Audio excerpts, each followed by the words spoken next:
Welcome to MMC news.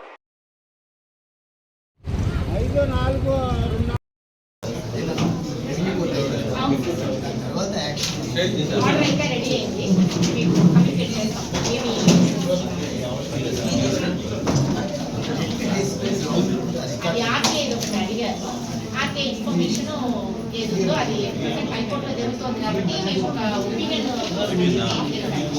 అది కూడా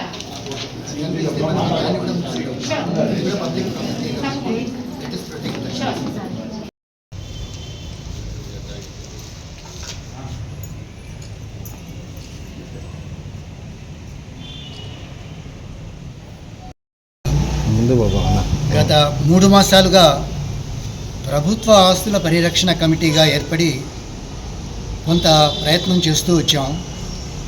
వెంకటగిరిలో వివిధ ప్రాంతాలలో జరిగినటువంటి భూ కబ్జాల గురించి ప్రజల దృష్టికి, అధికారుల దృష్టికి, రాజకీయ నాయకుల దృష్టికి తీసుకువచ్చి వాటిని కాపాడేటువంటి ప్రయత్నం చేస్తూ వచ్చాం. దాదాపుగా అది చాలా వరకు విజయవంతం అవుతూ వస్తూ ఉంది పాజిటివ్గా.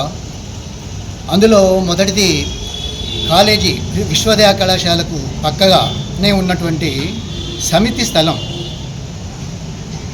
1.32 ఎకరాల స్థలాన్ని అబ్దుల్ కరీం గారి వారసులమంటూ కొంతమంది ఇది మాదే అనేసి క్లెయిమ్ చేస్తూ ప్రయత్నం చేస్తూ వచ్చారు. వాళ్ళ వెనుకల కబ్జాదారులు తీవ్ర ప్రయత్నం చేశారు.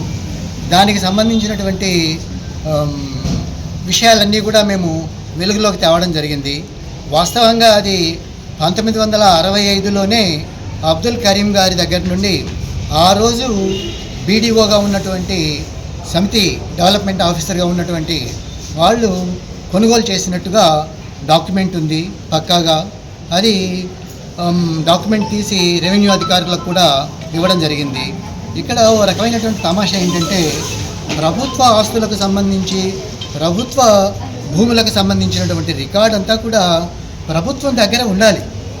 అట్లాంటిది ప్రభుత్వాధికారులు మమ్మల్ని అంటే సూచించేదానికి, వెలుగులోకి తెచ్చేదానికి ప్రయత్నించేటువంటి ఈ కమిటీ మెంబర్స్ని ఆ డాక్యుమెంట్స్ అడగడం అనేటువంటిది నిజంగా కొంత ఆశ్చర్యకరం.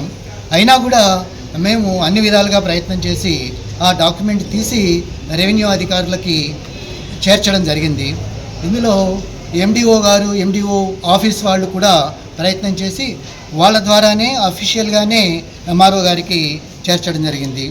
దీని మీద పలు దఫాలుగా ఎంఆర్ఓ గారిని కలిసాం, ఆర్డీఓ గారిని కలిసాం, కలెక్టర్ దృష్టికి తీసుకెళ్ళాం, జాయింట్ కలెక్టర్ దృష్టికి తీసుకెళ్ళాం. ఈ ప్రయత్నాలన్నీ జరిగిన పిమ్మట ఇటీవల జూన్ 5వ తారీఖున రెవెన్యూ కోర్ట్ అనేటువంటిది ఏర్పాటు చేసి అక్కడ అందరినీ పిలిపించి ఎంక్వైరీ చేయడం జరిగింది.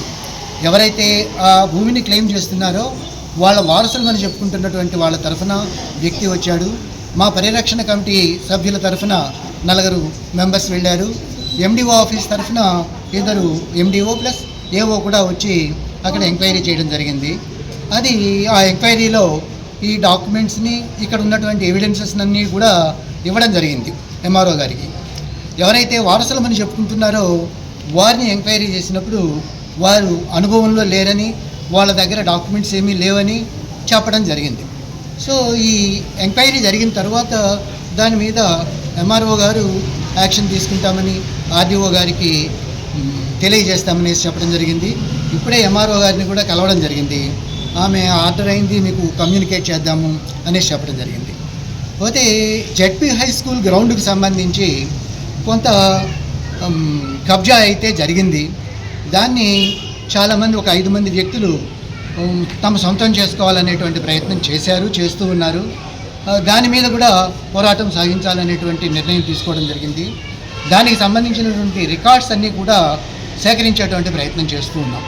రికార్డ్స్ వచ్చిన తర్వాత దాన్ని ఏ రకంగా మనం ప్రభుత్వ భూమిగా నిర్ణయించి ఆర్డర్స్ తీసుకోవాలనేటువంటిది చూద్దాము.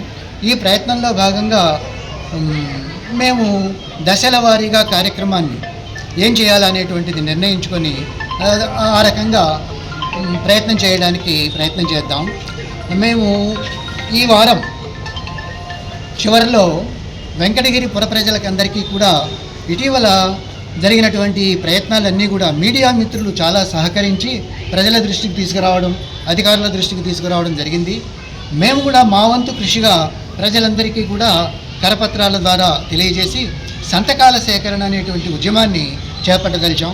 సుమారుగా వెంకటగిరి ప్రజలందరికీ కూడా తెలియజేసి 20-30 వేల మంది సంతకాలను సేకరించి దాన్ని అధికారుల దృష్టికి తీసుకెళ్లడం అనేటువంటిది చేస్తాము. ఈ సందర్భంగా మేము చెప్పదలుచుకున్నది ఏంటంటే, ప్రజల ఆస్తి ప్రభుత్వ భూమి అంటే అది అందరికీ సంబంధించిన ఆస్తి. ప్రభుత్వ భూమి ప్రజలకు దక్కాలని కోరుకుంటున్నామే తప్ప మేము ఏ రోజు కూడా ఇది మాది అని కానీ, మేము వ్యక్తిగతంగా దీనికి సంబంధించిందని కానీ ఎప్పుడూ చెప్పలేదు. మేము మొదటి నుంచి కూడా అది సమంజసం కూడా కాదు. ఎందుకు చెప్తున్నానంటే, గతంలో వారసులమని చెప్తున్నటువంటి వాళ్ళు మీడియా సమావేశం చెప్పినప్పుడు ఇది కొంతమంది తమదే అనేసి క్లెయిమ్ చేస్తున్నారని చెప్పడం జరిగింది. కనుక మేము చేసే పోరాటం ఈ భూమి మాది అని కాదు, ఎప్పుడు చెప్పలేదు. మాది అని ఎందుకు చెప్తాం? ఇది ప్రభుత్వ భూమి, ప్రజల ఆస్తి, ప్రజలకే దక్కాల. ప్రభుత్వ భూమిని అధికారులు, రాజకీయ నాయకులు రక్షించుకోవాల్సినటువంటి బాధ్యత ఉన్నా వాళ్ళు అలసత్వంగా ఉన్నారు కాబట్టి, ఏమరిపాటుతో ఉన్నారు కాబట్టి, సరిగా తీసుకోవాల్సినటువంటి జాగ్రత్త తీసుకోవడం లేదు కాబట్టి